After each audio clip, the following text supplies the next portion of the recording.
പരിശുദ്ധാത്മാവേ സഹായക, നിരന്തരമെന്നെ സഹായിക്കണേ.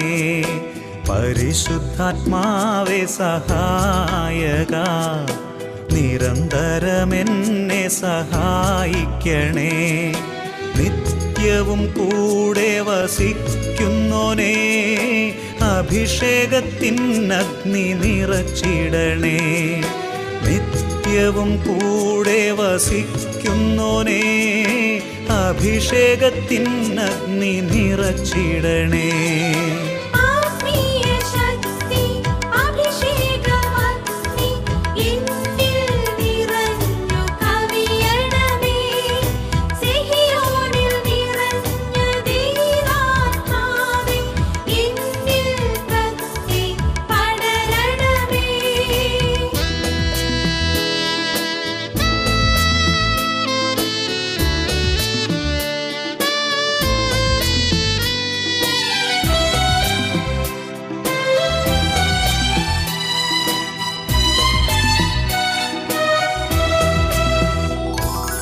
എന്നുള്ളിൽ നിറയുന്ന ദൈവിക ശക്തി ലൗകിക ശക്തിയെ തകർത്തിടുന്നു. എന്നുള്ളിൽ നിറയുന്ന ദൈവിക ശക്തി ലൗകിക ശക്തിയെ തകർത്തിടുന്നു. പാപനീതി ന്യായ ബോധ്യങ്ങൾ ഹൃത്തിൽ നിറച്ചെന്നെ അഭിഷേചിക്കൂ. പാപനീതി ന്യായ ബോധ്യങ്ങൾ ഹൃത്തിൽ നിറച്ചെന്നെ അഭിഷേചിക്കൂ. പരിശുദ്ധാത്മാവേ സഹായക, നിരന്തരമെന്നെ സഹായിക്കണേ.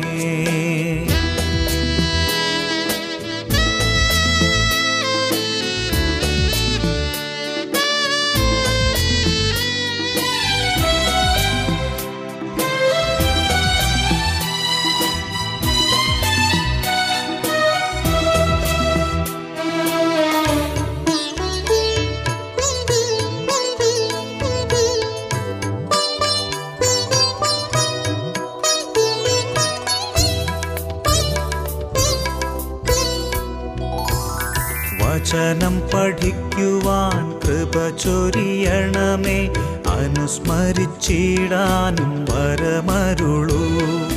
വചനം പഠിക്കുവാൻ കൃപ ചൊരിയണമേ, അനുസ്മരിച്ചിടാനും വരമരുളൂ. ദൈവപുത്രന് സാക്ഷ്യമേകാൻ അഭിഷേക അഗ്നിയെ ജ്വലിപ്പിച്ചിടൂ. ദൈവപുത്രനു സാക്ഷ്യമേകാൻ അഭിഷേക അഗ്നിയെ ജ്വലിപ്പിച്ചിടൂ.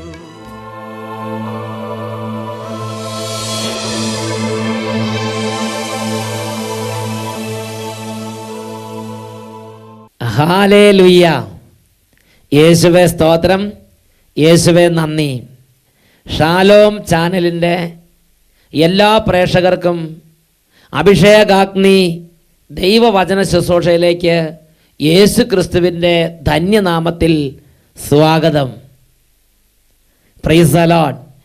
ഇന്ന് നമ്മൾ ചിന്തിക്കുന്ന വിഷയം നിഷ്കളങ്കതയോടെ കർത്താവിനെ അന്വേഷിക്കുക. ജ്ഞാനത്തിൻ്റെ പുസ്തകം 1-ാം അധ്യായം 1-ാമത്തെ തിരുലിഖിതം. ഭൂപാലകരെ, നീതിയെ സ്നേഹിക്കുവിൻ, കളങ്കമന്യേ കർത്താവിനെ കുറിച്ച് ധ്യാനിക്കുവിൻ, നിഷ്കളങ്കതയോടെ അവിടുത്തെ അന്വേഷിക്കുവിൻ. ലോകത്തിൻ്റെ നാനാഭാഗങ്ങളിൽ നിന്ന് ഇതാ ദൈവമായ കർത്താവ് തൻ്റെ ആത്മാവിനെ അയച്ച് നമ്മെ ദൈവവചനത്തിന് വേണ്ടി ഒരുമിച്ച് കൂട്ടിയിരിക്കുകയാണ്. യെശയ്യായുടെ പുസ്തകം 22-ാം അധ്യായം 22-ാം തിരുലിഖിതം. ദാവീദ് ഭവനത്തിൻ്റെ താക്കോൽ ഞാൻ അവൻ്റെ തോളിൽ വെച്ചു കൊടുക്കും. അവൻ തുറന്നാൽ ആരും അടയ്ക്കുകയോ അവൻ അടച്ചാൽ ആരും തുറക്കുകയോ ഇല്ല. ഓ ദൈവമേ, ഈ മണിക്കൂറിൽ അങ്ങയുടെ വചനത്തിൻ്റെ മുമ്പിലിരുന്ന് അങ്ങയെ വിളിച്ചപേക്ഷിക്കുന്ന ഓരോ മകൻ്റെയും മകളുടെയും തടസ്സങ്ങളിലേക്ക് സ്വർഗത്തിൻ്റെ ശക്തി പ്രവഹിക്കട്ടെ കർത്താവേ. ജോലിയുടെ തടസ്സങ്ങൾ, വിവാഹത്തിൻ്റെ തടസ്സങ്ങൾ, മക്കളുണ്ടാകാനുള്ള തടസ്സങ്ങൾ, സ്ഥലം വിൽപ്പനയ്ക്കുള്ള തടസ്സങ്ങൾ, ദൈവമേ, അനവധി തടസ്സങ്ങളിൽ തകരുന്ന കുടുംബങ്ങളിലേക്ക് ദൈവശക്തി വ്യാപരിക്കട്ടെ. യേശുവിന്റെ നാമത്തിൽ തടസ്സങ്ങൾ ഇപ്പോൾ വിട്ടുമാറിപ്പോകട്ടെ. Hallelujah, hallelujah. യേശുവേ ആരാധന, ആരാധന, ആരാധന. യേശുവേ സ്തോത്രം, യേശുവേ നന്ദി. റോമാ ലേഖനം 9-ാം അധ്യായം 16-ാം തിരുലിഖിതം. മനുഷ്യൻ്റെ ആഗ്രഹമോ പ്രയത്നമോ അല്ല, ദൈവത്തിൻ്റെ ദയയാണ് ഈ എല്ലാറ്റിൻ്റെയും അടിസ്ഥാനം. ഓ ദൈവമേ, ഈ മണിക്കൂറിൽ ഞങ്ങളോട് ദയ തോന്നണമേ. ഒരുപാട് നാളുകളായി തകരുന്ന ഞങ്ങളുടെ കുടുംബത്തോട്, ഒരുപാട് കാലങ്ങളായി വിശ്വാസം മങ്ങിപ്പോയ ഞങ്ങളുടെ അന്തരംഗത്തോട്, ഒത്തിരി കാലങ്ങളായി വിശുദ്ധ കൂദാശകൾ ഉപേക്ഷിച്ച് ദേവാലയത്തിൽ പോകാൻ പറ്റുന്നില്ല, കുർബാനയ്ക്ക് പോകാൻ പറ്റുന്നില്ല, സന്ധ്യാപ്രാർത്ഥനയ്ക്ക് ചേരാൻ പറ്റുന്നില്ല, ബൈബിൾ വായിച്ച് മനസ്സിലാക്കി സന്തോഷിക്കാൻ പറ്റുന്നില്ല. ആത്മാവിൻ്റെ നിത്യനാശത്തിൽ വേദനിക്കുന്ന ഓരോ മകൻ്റെയും മകളുടെയും ജീവിതങ്ങളുടെ മേൽ ഇപ്പോൾ കരുണ തോന്നണമേ. എല്ലാ തരത്തിലുള്ള അന്ധകാരത്തിൻ്റെ ആധിപത്യങ്ങളും ഇപ്പോൾ യേശുവിന്റെ നാമത്തിൽ വിട്ടുമാറിപ്പോകട്ടെ. തഴക്കദോഷങ്ങൾ, മദ്യപാനം, വഴക്ക്, വെറുപ്പ്, ക്ഷമിക്കാൻ പറ്റാത്ത അവസ്ഥ, സ്വയംഭോഗത്തിൻ്റെയും സ്വർഗഭോഗത്തിൻ്റെയും വ്യഭിചാരത്തിൻ്റെയും ബന്ധനങ്ങൾ യേശുനാമത്തിൽ വിട്ടുമാറിപ്പോകട്ടെ. Hallelujah, hallelujah. യേശുവേ ആരാധന, ആരാധന. പ്രഭാഷകന്റെ പുസ്തകം 42-ാം അധ്യായം 15-ാം തിരുലിഖിതം. കർത്താവിൻ്റെ പ്രവൃത്തികൾ വചനം വഴി നിർവഹിക്കപ്പെടുന്നു. പ്രഭാഷകൻ 42:15. കർത്താവിൻ്റെ പ്രവൃത്തികൾ വചനം വഴി നിർവഹിക്കപ്പെടുന്നു. ഓ ദൈവമേ, അവിടുന്ന് അവിടുത്തെ വചനം അയക്കണമേ. അവിടുത്തെ കൽപ്പനകൾ പാഞ്ഞു വരട്ടെ. ഓ ദൈവമേ, അടഞ്ഞിരിക്കുന്ന ഹൃദയങ്ങൾ യേശുവിന്റെ നാമത്തിൽ തുറക്കപ്പെടട്ടെ. വചനത്തിൻ്റെ അത്ഭുത ശക്തിയാൽ ഇതാ തലമുറയുള്ള ബന്ധനങ്ങൾ, ശാപങ്ങൾ, കുടുംബത്തിലെ തകർച്ചകൾ യേശുവിന്റെ നാമത്തിൽ വിട്ടുമാറിപ്പോകട്ടെ. Hallelujah, hallelujah. യേശുവേ ആരാധന, ആരാധന. യേശുവേ ആരാധന, ആരാധന.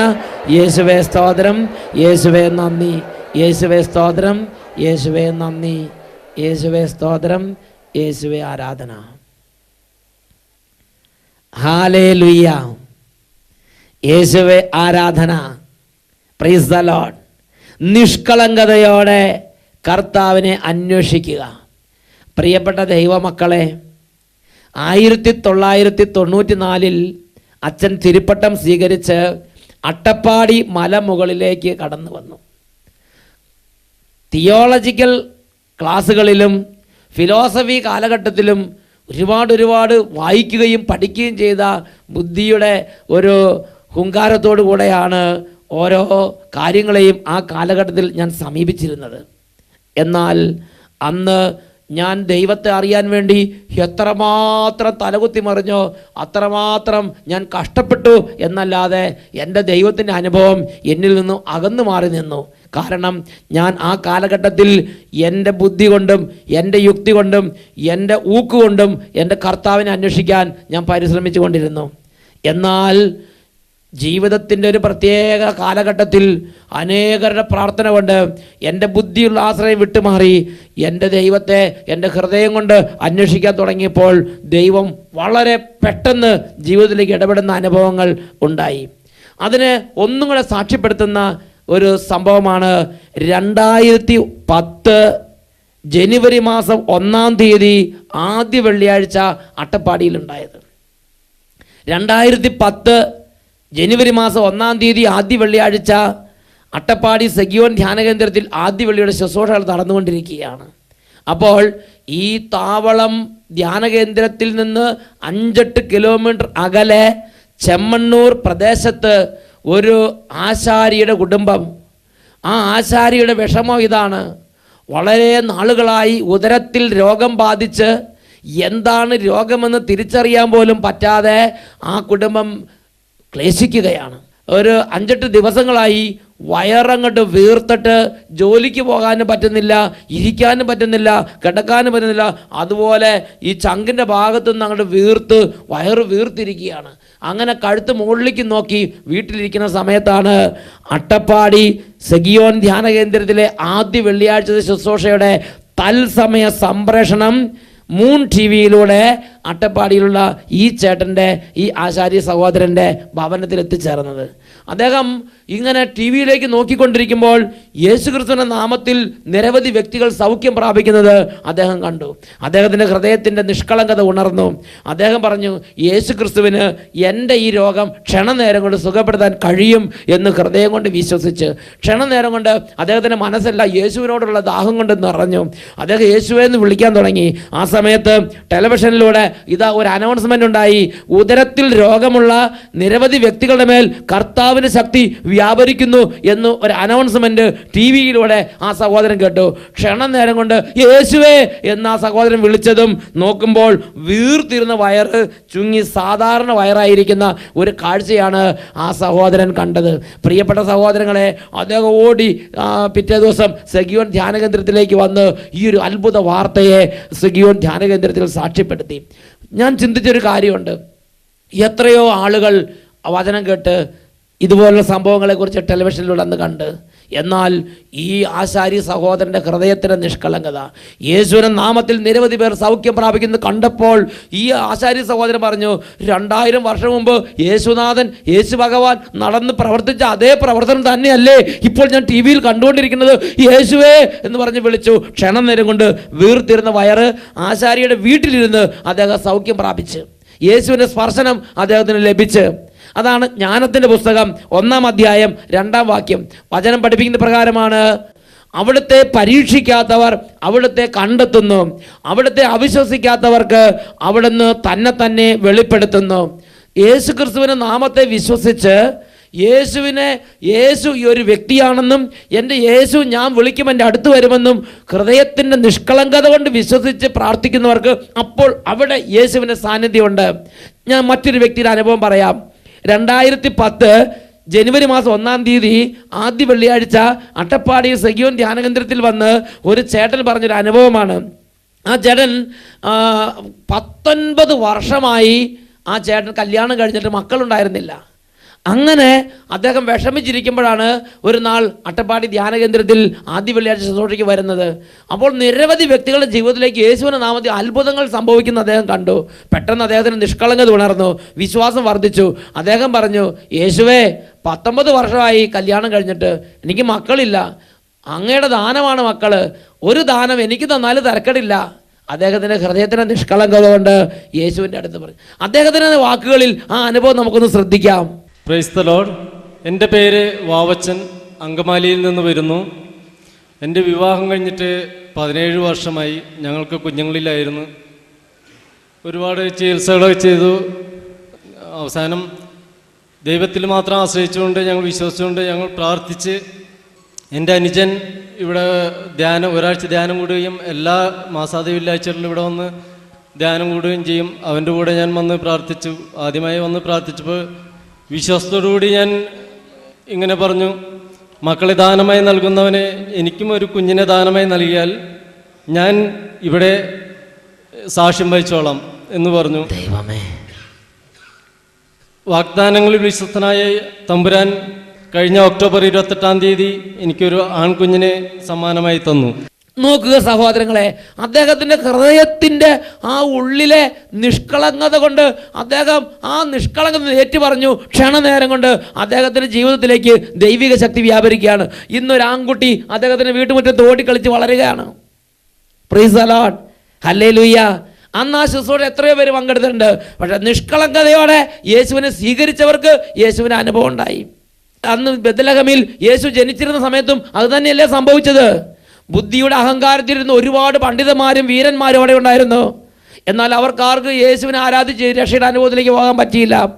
എന്നാൽ ജ്ഞാനികൾ പൗരസ്ത്യ ദേശത്തു നിന്ന് വന്ന് അവൻ ബെത്ലഹേമിൽ ജെറുസലേമിൽ വന്ന് ചോദിച്ചു, യൂതന്മാരുടെ രാജാവ്, ഇസ്രായേലിൻ്റെ രാജാവ് എവിടെയാണ് ജനിച്ചിരിക്കുന്നത്? അപ്പോൾ അവിടെയുള്ള പണ്ഡിതന്മാർക്ക് കൃത്യം അറിയാമായിരുന്നു. അവർ പറഞ്ഞു, യൂദയായിലെ ബെത്ലഹേമിൽ. കാരണം കൃത്യം വചനങ്ങൾ അവർ പഠിച്ചിട്ടുണ്ടായിരുന്നു. പക്ഷെ അവർ യേശുവിനെ ആരാധിക്കുകയോ യേശുവിൻ്റെ അനുഭവത്തിലേക്ക് വരിക ചെയ്തില്ല. കാരണം ഹൃദയത്തിൻ്റെ ഒരു കാഠിന്യം അവരെ ബന്ധിച്ചിട്ടിരുന്നു. എന്നാൽ ഈ ജ്ഞാനികൾ വന്ന് യേശുവിനെ ആരാധിച്ച് ദൈവാനുഭവം കൊണ്ട് നിറഞ്ഞ്. ഹല്ലേലൂയ. പ്രിയപ്പെട്ട സഹോദരങ്ങളെ, ദൈവത്തിൻ്റെ വചനം പഠിപ്പിക്കുകയാണ്, ആ പണ്ഡിതന്മാർക്ക് ആർക്കും യേശുവിനെ ആരാധിക്കാൻ പറ്റിയില്ല. ആ പണ്ഡിത വീരന്മാരൊന്നും യേശുവിൻ്റെ രക്ഷയുടെ അനുഭവം കൊണ്ട് സന്തോഷിക്കേണ്ട വന്നില്ല. കാരണം എന്താ? കൊരിന്ത്യർ എഴുതിയ 1-ാം ലേഖനത്തിൽ 3-ാം അധ്യായത്തിൽ 19-20 വാക്യങ്ങളിൽ പഠിപ്പിക്കുകയാണ്, അവൻ ബുദ്ധിശാലികളെ അവരുടെ തന്ത്രങ്ങളിൽ തന്നെ കൊടുക്കുന്നുവെന്നും ബുദ്ധിശാലികളുടെ ആലോചനകൾ വ്യർത്ഥങ്ങളാണെന്ന് കർത്താവ് അറിയുന്നുവെന്നും എഴുതപ്പെട്ടിരിക്കുന്നു. ഹല്ലേലൂയ. അവൻ ബുദ്ധിശാലികളെ അവരുടെ ആലോചനകളിൽ അവരുടെ തന്ത്രങ്ങളിൽ തന്നെ കൊടുക്കുന്നുവെന്നും ബുദ്ധിശാലികളുടെ ആലോചനകൾ വ്യർത്ഥങ്ങളാണെന്ന് കർത്താവ് അറിയുന്നുവെന്നും എഴുതപ്പെട്ടിരിക്കുന്നു. അവർ ബുദ്ധിയിൽ ആശ്രയിച്ചു, ബുദ്ധി കൊണ്ട് നോക്കി, ബുദ്ധി കൊണ്ട് കണ്ടു, ബുദ്ധി കൊണ്ട് ചിന്തിച്ചു, അവർ കുടുങ്ങിക്കടന്നു. ദൈവത്തെ ആരാധിക്കാൻ പറ്റിയില്ല. എന്നാൽ ശിശു സഹജമായ നിഷ്കളങ്കതയോടെ പൗരസ്ത്യ ദേശത്ത് നിന്ന് കഷ്ടപ്പെട്ട് രാത്രികാലവും പകൽകാലവും ഒരുപാട് വേദന സഹിച്ച് ദൂരങ്ങൾ താണ്ടി കടന്നു വന്ന ആ നിഷ്കളങ്ക ജ്ഞാനികൾ അവർ യേശുവിനെ ആരാധിച്ച് യേശുവിനെ അനുഭവം കൊണ്ട് മടങ്ങി. പ്രിയപ്പെട്ട സഹോദരങ്ങളെ, ദൈവത്തിന്റെ വചനം വ്യക്തമായി പഠിപ്പിക്കുകയാണ്. സങ്കീർത്തന പുസ്തകം 18-ാം അധ്യായം 25-ാം വാക്യം വചനം പഠിപ്പിങ്ങനെയാണ്. സങ്കീർത്തന പുസ്തകം 18-ാം അധ്യായം 25-ാം വാക്യം, വിശ്വസ്തനോട് അവിടുന്ന് വിശ്വസ്തമായും നിഷ്കളങ്കനോട് നിഷ്കളങ്കമായും അവിടുന്ന് പെരുമാറുന്നു. നിർമ്മലനോട് നിർമ്മലമായും ദുഷ്ടനോട് ക്രൂരമായും അവിടുന്ന് പെരുമാറുന്നു. സങ്കീർത്തനം 18:25. വിശ്വസ്തനോട് അങ്ങ് വിശ്വസ്തമായി പെരുമാറുന്നു, നിഷ്കളങ്കനോട് അവിടെ നിഷ്കളങ്കമായി പെരുമാറുന്നു, നിർമ്മലനോട് നിർമ്മലമായും ദുഷ്ടനോട് ക്രൂരമായും അവിടുന്ന് പെരുമാറുന്നു. ഒരു വ്യക്തി തൻ്റെ ഹൃദയത്തിന് നിഷ്കളങ്കതയിൽ യേശുവിനെ സ്വീകരിച്ചാൽ അവിടെ അത്ഭുതമുണ്ട്, അവിടെ ദൈവസാന്നിധ്യമുണ്ട്, അവിടെ സ്വർഗമുണ്ട്. അത് ദൈവത്തിൻ്റെ വാഗ്ദത്തമാണ്. അട്ടപ്പാടി സഖീവൻ ധ്യാന കേന്ദ്രത്തിൽ 2010 ജനുവരി മാസം 1-ാം തീയതി ആദ്യ വെള്ളിയാഴ്ച മറ്റൊരു സഹോദരൻ പറഞ്ഞൊരു അനുഭവം ഞാൻ ഓർക്കുകയാണ്. അദ്ദേഹം പറയുകയാണ്, അദ്ദേഹം തൃശ്ശൂർ നാട്ടിൽ ഒരുപാട് തരത്തിലുള്ള അശ്ലീലവും ബ്ലൂ ഫിലിം കണ്ടും, ബ്ലൂ ഫിലിം കിട്ടുന്നത് മൊബൈൽ ഫോൺ വഴി മറ്റുള്ളവർക്ക് ബ്ലൂ ഫിലിം കൊടുത്തും, അങ്ങനെ മൊബൈൽ ഫോണിൻ്റെ മെമ്മറി കാർഡിൽ ബ്ലൂ ഫിലിം സൂക്ഷിച്ചും ഒക്കെ അങ്ങനെ നടന്നിരുന്നൊരു കാലഘട്ടം. അങ്ങനെ ഇരിക്കുമ്പോഴാണ് ഒരു നാൾ അട്ടപ്പാടി ധ്യാനകേന്ദ്രത്തിൽ വന്ന് ആദ്യ വെള്ളിയാഴ്ച യേശുവിനെ ആരാധിച്ചത്. അങ്ങനെ യേശുവിനെ ആരാധിക്കുന്ന സമയത്ത് സ്റ്റേജിൽ നിന്ന് എല്ലാ തരത്തിലുള്ള ജഡിക പാപത്തിൻ്റെയും വ്യഭിചാരത്തിൻ്റെയും ബ്ലൂ ഫിലിമിൻ്റെയും ദുർവൃത്തിയുടെയും അശ്ലീലത്തിൻ്റെയും ശക്തികളെയും സ്വാധീനങ്ങളെയും യേശുനാമത്തിൽ ബന്ധിക്കുന്നു എന്ന് പറഞ്ഞ് പ്രാർത്ഥിക്കുന്നത് അദ്ദേഹത്തിന് ശ്രദ്ധയപ്പെട്ടു. ആ ക്ഷണം കൊണ്ട് അദ്ദേഹത്തിൻ്റെ ഹൃദയത്തിൻ്റെ നിഷ്കളങ്കത ഉണർന്നു. അദ്ദേഹം പറഞ്ഞു, ഞാൻ ഇന്ന് തൊട്ട് ഇപ്പം തൊട്ട് എല്ലാ അശ്ലീലം ഉപേക്ഷിക്കുന്നു, എല്ലാ തരത്തിലുള്ള മ്ലേച്ഛത ഉപേക്ഷിക്കുന്നു, ബ്ലൂ ഫിലിം ഇനി കാണുകയില്ല, എൻ്റെ ഫോൺ ഉപയോഗിച്ച് ബ്ലൂ ഫിലിം ആർക്കും ഞാൻ ഇനി പാസ് ചെയ്ത് കൊടുക്കുകയില്ല. അദ്ദേഹത്തിൻ്റെ ആ ഫോണിലുണ്ടായിരുന്ന ആ ബ്ലൂ ഫിലിമിൻ്റെ എല്ലാ തരത്തിലുള്ള രംഗങ്ങളും അപ്പോൾ തന്നെ അദ്ദേഹം കൈകൊണ്ട് ഡിലീറ്റ് ചെയ്തു. എന്നാൽ ഫോണിൻ്റെ മെമ്മറി കാർഡ് വീട്ടിൽ വെച്ചിരിക്കുകയാണ്. ആ മെമ്മറി കാർഡിൽ പലതരത്തിലുള്ള ബ്ലൂ ഫിലിമിൻ്റെ രംഗങ്ങളുണ്ടായിരുന്നു. അത് അദ്ദേഹം വീട്ടിലെടുത്ത് ഭദ്രമായി ആരും കാണാതെ സൂക്ഷിച്ചു വെച്ചിരിക്കുകയാണ്. അപ്പോൾ തന്നെ നിലവിലുണ്ടായിരുന്ന ഫോൺ എടുത്തിട്ട് ആ ഫോണിലുള്ളത് അദ്ദേഹം ഡിലീറ്റ് ചെയ്ത് കഴിഞ്ഞു. എന്നിട്ട് യേശുവിന് വാക്ക് കൊടുത്തു, യേശുവേ, ഇനി ഞാൻ അശ്ലീലങ്ങൾ കാണുകയില്ല, അശ്ലീല രംഗങ്ങൾ മൊബൈൽ ഫോൺ വഴി ആർക്കും പകർന്നു കൊടുക്കുകയില്ല. അപ്പോൾ അൾത്താരയിൽ നിന്ന് അദ്ദേഹത്തിന് ഒരു സ്വരം കേൾക്കുകയാണ്, ഇതാ ഡെലിവറൻസ് പ്രാർത്ഥന നടക്കുന്നു. കർത്താവ് യേശുവിന്റെ നാമത്തിൽ എല്ലാ മ്ലേച്ഛതയും അശുദ്ധിയും ബ്ലൂ ഫിലിം കാണുന്നതിൻ്റെ അടിമത്തങ്ങളും ആ സ്വാധീനം വിട്ടുപോട്ടെ എന്നുള്ള പ്രാർത്ഥനയാണ് കേൾക്കുന്നത്. അദ്ദേഹം ആ ക്ഷണത്തിൽ കർത്താവിനെ ആരാധിച്ചു. വീട്ടിൽ ചെന്നപ്പോൾ അദ്ദേഹം കണ്ട കാഴ്ച എന്താണ്? ഈ മെമ്മറി കാർഡ് എടുത്ത് ഫോണിലിട്ട് നോക്കുമ്പോൾ ആ മെമ്മറി കാർഡിലുണ്ടായിരുന്ന അശ്ലീല രംഗങ്ങളെല്ലാം ഡിലീറ്റഡ് ആയി പോയിരിക്കുന്നതാണ് അദ്ദേഹം കണ്ട കാഴ്ച. നോക്കുക സഹോദരങ്ങളെ, നിഷ്കളങ്കതയോടെ യേശുവിനെ സ്വീകരിച്ചപ്പോൾ എത്രയോ വലിയ അത്ഭുതമാണ് യേശുവിന്റെ നാമത്തിൽ അവിടെ സംഭവിച്ചത്. Praise the Lord. ദൈവത്തിൻ്റെ വചനം ദൈവമക്കൾക്ക് വ്യക്തമായി കൊടുക്കുന്ന പ്രബോധനം വിശുദ്ധ ലിഖിതങ്ങൾ നമുക്ക് നൽകുന്നുണ്ട്. കർത്താവിനെ നിഷ്കളങ്കതയോടെ അന്വേഷിക്കുക. ജ്ഞാനത്തിൻ്റെ പുസ്തകം 1-ാം അധ്യായത്തിൽ അത് 1 മുതലുള്ള വാക്യങ്ങൾ, ഭൂപാലകരെ നീതിയെ സ്നേഹിക്കുവിൻ, കളങ്കമന്യേ കർത്താവിനെ അന്വേഷിക്കുവിൻ, നിഷ്കളങ്കതയോടെ കർത്താവിനെ തേടുവിൻ. അവിടുത്തെ അവിശ്വസിക്കാത്തവർക്ക് അവിടുന്ന് തന്നെ വെളിപ്പെടുത്തുന്നു, അവിടുത്തെ പരീക്ഷിക്കാത്തവർ അവിടുത്തെ കണ്ടെത്തുന്നു. കുടില ബുദ്ധി മനുഷ്യനെയും ദൈവത്തെയും തമ്മിൽ അകറ്റിക്കളയുന്നു. ജ്ഞാനത്തിൻ്റെ പുസ്തകം 1-ാം അധ്യായം അതിൽ 3-ാം തിരുലിഖിതം, കുടില ബുദ്ധി മനുഷ്യനെയും ദൈവത്തെയും തമ്മിൽ അകറ്റിക്കളയുന്നു. ഈ നിമിഷങ്ങളിൽ നമുക്ക് പ്രാർത്ഥിക്കാം, ഓ ദൈവമേ, ഹൃദയത്തിൻ്റെ കഠിനമായ അവസ്ഥകളിലേക്ക് അവിടുത്തെ അത്ഭുത ശക്തി വ്യാപരിക്കട്ടെ. പൗലോസ് അപ്പോസ്തലൻ സാവൂൾ ആയിരുന്ന കാലത്ത് ഗമാലിയലിൻ്റെ പാദങ്ങളിൽ നിന്ന് ഒരുപാട് ജ്ഞാനം കരസ്ഥമാക്കി വലിയ ജ്ഞാനിയായിരുന്ന സാവൂൾ യേശു അനുഭവങ്ങൾ നിറഞ്ഞ് യേശുവിന് ഇടപെടലുണ്ടായപ്പോൾ ഒരു കൊച്ചു കുഞ്ഞിനെ പോലെ എളിമപ്പെട്ട് ഹൃദയത്തിൻ്റെ വലിയ ഭാവം മാറ്റിവെച്ച് ഹൃദയത്തെ അങ്ങയുടെ സന്നിധിയിലേക്ക് സമർപ്പിച്ച് ഈ ലോകത്തിൻ്റെ അറിവെല്ലാം ചപ്പും ചവറും പോലെ ഉച്ചിഷ്ടം പോലെ കണക്കാക്കിയിട്ട് ഹൃദയ നിഷ്കളങ്കതയോടെ അങ്ങേ അന്വേഷിച്ചപ്പോൾ ദൈവാനുഭവത്തിൻ്റെ പൂർണ്ണത കൊണ്ട് പൗലോസിനെ അവിടെ നിറച്ചല്ല കർത്താവേ. ഇതാ ഞങ്ങളും ഞങ്ങളുടെ ബുദ്ധി കഴിവെല്ലാം പൗലോസിനെ പോലെ അങ്ങയുടെ കാലുകളിലേക്ക് വെക്കുകയാണ്. ഞങ്ങളുടെ ഈ ബുദ്ധിയിലേക്ക് അങ്ങയുടെ ആത്മാവിൻ്റെ പ്രകാശം നിറഞ്ഞ് നിഷ്കളങ്ക കൊണ്ട് നിറഞ്ഞ് ദൈവാനുഭവത്തിൻ്റെ പൂർണ്ണതയിലേക്ക് വരാൻ ഞങ്ങളെ അനുഗ്രഹിക്കണമേ.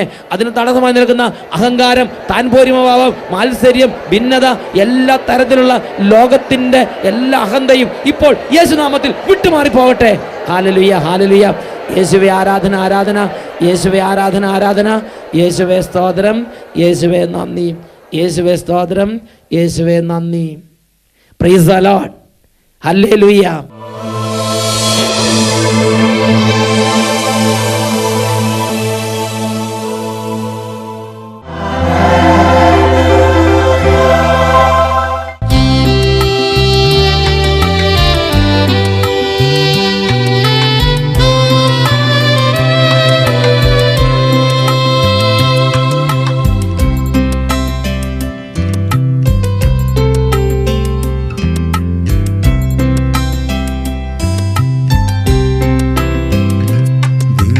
കാരുണ്യമേ, ദൈവസ്നേഹമേ, ഉണ്ണാൻ മറന്നാലും കൂട്ടാൻ മറക്കാത്ത തളരാത്ത തായ് ഭാവമേ, കനിവിൻ്റെ കൂദാശയേ, ദിവ്യകാരുണ്യമേ, സ്നേഹമേ, കൂടെ വസിക്കണേ, പോകരുതേ, കൂട്ടുവേണം നിന്റെ സ്നേഹബലം, കൂടെ വസിക്കണേ, പോകരുതേ, കൂട്ടുവേണം നിന്റെ സ്നേഹബലം. യേശുവേ സ്തോത്രം, യേശുവേ നന്ദി. ഈ നിമിഷങ്ങളിൽ രോഗികൾ തങ്ങളുടെ രോഗപീഡിതമായ ശരീരത്തിലേക്ക് യേശുവിൻ്റെ നാമത്തിൽ കൈകൾ വെച്ച് പ്രാർത്ഥിക്കട്ടെ. രോഗമുള്ള മേഖലകളിലേക്ക് യേശുവിൻ്റെ നാമത്തിൻ്റെ അത്ഭുത ശക്തി ഇപ്പോൾ ഈ ദിവ്യകാരുണ്യ ആശീർവാദ സമയത്ത് പ്രവഹിക്കുകയാണ്. ക്യാൻസർ രോഗങ്ങളുള്ളവർ ആ രോഗബാധിത മേഖലയിലേക്ക് യേശുവിൻ്റെ നാമത്തിൽ കൈകൾ വെക്കുക. കുഞ്ഞുങ്ങൾ രോഗികളായിട്ടുള്ള കുടുംബങ്ങളുണ്ടെങ്കിൽ മാതാപിതാക്കൾ ആ കുഞ്ഞുങ്ങളുടെ മേൽ കൈകൾ വെച്ച് യേശുവിൻ്റെ നാമത്തിൽ ഇപ്പോൾ പ്രാർത്ഥിക്കുക. യാക്കോബ് ശ്ലീഹായുടെ ലേഖനം 5-ാം അധ്യായം 15-ാം തിരുലിഖിതം, വിശ്വാസത്തോടെയുള്ള പ്രാർത്ഥന രോഗിയെ സുഖപ്പെടുത്തും. ഇപ്പോൾ പലതരത്തിലുള്ള അസ്ഥി സംബന്ധമായ പീഡകളാൽ ഞെരുങ്ങുന്നവർ ആ അസ്ഥി വേദനയിലേക്ക് കൈകൾ വെച്ച് യേശുവിൻ്റെ നാമത്തിൽ പ്രാർത്ഥിക്കുന്നു. ദൈവജനം മുഴുവൻ ഇപ്പോൾ യേശുവിൻ്റെ നാമത്തെ വിളിക്കട്ടെ. ഹാലലുയ്യ, ഹാലലുയ്യ, ഹാലലുയ്യ. യേശുവേ, രോഗികളുടെ നാഥനായ കർത്താവേ, അവിടുത്തെ അത്ഭുതകരമായ നാമം ഇപ്പോൾ ഓരോ രോഗികളുടെ മേലും നിറയട്ടെ. രോഗത്തിലേക്ക് യേശുവിൻ്റെ നാമത്തിൻ്റെ അത്ഭുത ശക്തി നിറയട്ടെ. മാറാ രോഗങ്ങൾ യേശുവിൻ്റെ നാമത്തിൽ വിട്ടുപോകട്ടെ. പകർച്ചവ്യാധികൾ കുടുംബങ്ങൾ യേശുവിൻ്റെ നാമത്തിൽ മാറിപ്പോകട്ടെ. പാരമ്പര്യ രോഗങ്ങൾ യേശുവിൻ്റെ നാമത്തിൽ ബന്ധിക്കുന്നു. ഓ ദൈവമേ, എത്ര ചികിത്സിച്ചിട്ടും സൗഖ്യം കിട്ടാത്ത രോഗവും അതിൻ്റെ ആധിപത്യങ്ങളും യേശുവിൻ്റെ നാമത്തിൽ വിട്ടുപോകട്ടെ. രോഗങ്ങൾ സൗഖ്യപ്പെടാൻ തടസ്സമായി നിൽക്കുന്ന ഏതെങ്കിലും അരൂപികളുണ്ടെങ്കിൽ യേശുവിൻ്റെ നാമത്തിൽ തിന്മയുടെയും അന്ധകാരത്തിൻ്റെയും അരൂപികൾ ഇപ്പോൾ വിട്ടുമാറിപ്പോകട്ടെ. Hallelujah, hallelujah. യേശുവേ ആരാധന, ആരാധന. യേശുവേ സ്തോത്രം, യേശുവേ നന്ദി. കൂടെ വസിക്കണേ, പോകരുതേ, കൂട്ടുവേണം നിന്റെ സ്നേഹബലം, കൂടെ വസിക്കണേ, പോകരുതേ, കൂട്ടുവേണം നിന്റെ സ്നേഹബലം.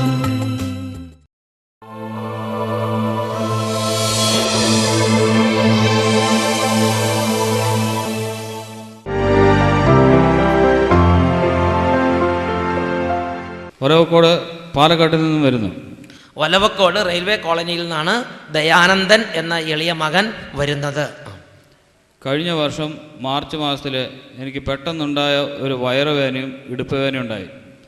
അതിനോടനുബന്ധിച്ച് ഞാൻ ഒലവക്കോടുള്ള സായി ഹോസ്പിറ്റലിൽ ചെന്ന് ഡോക്ടറെ കാണിച്ചപ്പോൾ ഡോക്ടർ എന്നെ അവിടെ അഡ്മിറ്റ് ചെയ്തു. അഡ്മിറ്റ് ചെയ്തതിന് ശേഷം എനിക്ക് വേദന സഹിக்க വയ്യാതെ സ്കാൻ ചെയ്യേണ്ടി വന്നു. സ്കാൻ ചെയ്യുന്നതിലൂടെ എൻ്റെ കിഡ്നിയിൽ ഒരു സ്റ്റോൺ ഉള്ളതായി കാണപ്പെട്ടു. കിഡ്നിയിൽ മാത്രമല്ല, യൂറിൻ ബ്ലാഡറിലും ഒരു കല്ലുണ്ടെന്ന് പറഞ്ഞു.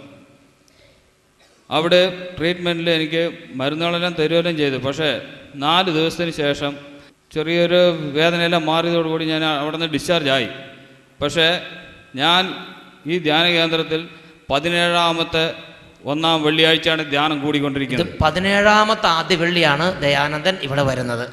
ഈ കഴിഞ്ഞ സെപ്റ്റംബർ ഒക്ടോബർ മാസങ്ങളിൽ 2 മാസം തുടർച്ചയായി ഞാൻ ഇവിടെ ധ്യാനം കൂടിയതിൽ ഇവിടെ അച്ഛൻ പറയുകയുണ്ടായി, കിഡ്നിയിൽ സ്റ്റോൺ സംബന്ധമായ ഒരു മകനെ കർത്താവ് സുഖപ്പെടുത്തിയിരിക്കുന്നുവെന്ന്. ആ നിമിഷം ഞാൻ എൻ്റെ മനസ്സിലൂടെ ഞാൻ വിചാരിച്ചു അത് ഞാനായിരിക്കണം എന്ന് ഞാൻ ഓർത്തു. പക്ഷേ പ്രത്യേക നിയോഗം വെച്ചൊന്നും ഞാൻ പ്രാർത്ഥിച്ചൊന്നുമില്ല. പക്ഷേ എനിക്ക് അനുഭവം ഉണ്ടായി. ഉടനെ തന്നെ ഞാൻ നവംബർ മാസത്തിൽ ഞാൻ പോയിട്ട് വീണ്ടും സ്കാൻ ചെയ്തു. സ്കാൻ ചെയ്തതിലൂടെ സ്റ്റോൺ പൂർണ്ണമായി മാറിയിരിക്കുന്നെന്ന് ഡോക്ടർ സ്ഥിരീകരിച്ചു. അതിൻ്റെ റിപ്പോർട്ട് ഞാൻ കൊടുത്തിട്ടുണ്ട്. ഡോക്ടർ നൽകിയ റിപ്പോർട്ടാണ് ഇപ്പോൾ അച്ഛൻ്റെ കയ്യിൽ ദയാനന്ദൻ ഏൽപ്പിച്ചിരിക്കുന്നത്. അച്ഛൻ്റെ നോക്കി വെരിഫൈ ചെയ്തിട്ടുള്ള റിപ്പോർട്ടാണിത്. ഈ സഹോദരൻ ജീവിതത്തിൽ 1.5 വർഷം സഹോദരൻ വേദന കൊണ്ട് പുളകുകയായിരുന്നു എന്നാണ് പറയണത്. 17ാമത്തെ ആദ്യ വെള്ളിയാഴ്ചയാണ് ഇന്നിപ്പോൾ ഇവിടെ നിൽക്കുമ്പോൾ. ഒരു ആദ്യ വെള്ളിയാഴ്ച സെപ്റ്റംബർ മാസത്തിൽ ഒക്ടോബർ മാസത്തിൽ ആദ്യ വെള്ളിയാഴ്ച, ആ ആദ്യ വെള്ളിയാഴ്ച ഇവിടെ ശ്രദ്ധിച്ചുകൊണ്ടിരിക്കുമ്പോൾ ഒരു അനൗൺസ്മെൻറ്റ്, ഒരു മെസ്സേജ്. ആ മെസ്സേജ് മൈക്കിൽ കൂടെ പറഞ്ഞു. അതിതാണ്, കിഡ്നി സംബന്ധമായ വേദന അനുഭവിക്കുന്ന രോഗമുള്ള 2 പേരെ ഈശോ സുഖപ്പെടുത്തുന്നു. ഉടനെ തന്നെ ദയാനന്ദൻ്റെ ഉള്ളിൽ തോന്നുകയാണ് അതിൽ ഒരാൾ ഞാൻ തന്നെ ആയിരിക്കണം. വേറെ പ്രാർത്ഥനയൊന്നും ചെയ്തില്ല. ഇവിടെ ദൈവത്തിൻ്റെ ഒരു അത്ഭുതം ദൈവം ചെയ്തപ്പോൾ ദയാനന്ദൻ യേശുവിൻ്റെ നാമത്തിൽ ഒരെണ്ണം ഏറ്റെടുത്തു. ഹല്ലേലൂയ. പിന്നെ നവംബറിൽ ചെന്നിട്ട് ഡോക്ടറെ കണ്ട് സ്കാൻ ചെയ്ത് നോക്കുമ്പോൾ സ്റ്റോണും ഇല്ല, പരിപാടിയില്ല, ഒന്നുമില്ല, എല്ലാം ക്ലിയർ. Praise the Lord. കരങ്ങൾ ഉയർത്തി അടിച്ച് കർത്താവിനെ മഹത്വപ്പെടുത്താം. യേശുവിന്റെ നാമത്തിൽ സൗഖ്യമുണ്ടല്ലോ, യേശുവിന്റെ രക്തത്താൽ ജയമുണ്ടല്ലോ. സന്തോഷത്തോടെ യേശുവിന്റെ നാമത്തിൽ സൗഖ്യമുണ്ടല്ലോ, യേശുവിന്റെ രക്തത്താൽ ജയമുണ്ടല്ലോ.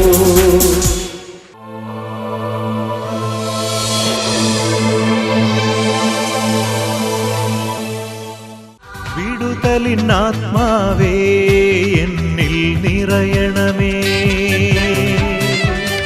അഗ്നി തൻ അഭിഷേകമായി എന്നിൽ പടരണമേ. വിടുതലിനാത്മാവേ എന്നിൽ നിറയണമേ, അഗ്നി തൻ അഭിഷേകമായി എന്നിൽ പടരണമേ. പാപമെല്ലാം ചാമ്പലാക്കണമേ, കൃപയാൽ ജ്വലിപ്പിക്കണേ.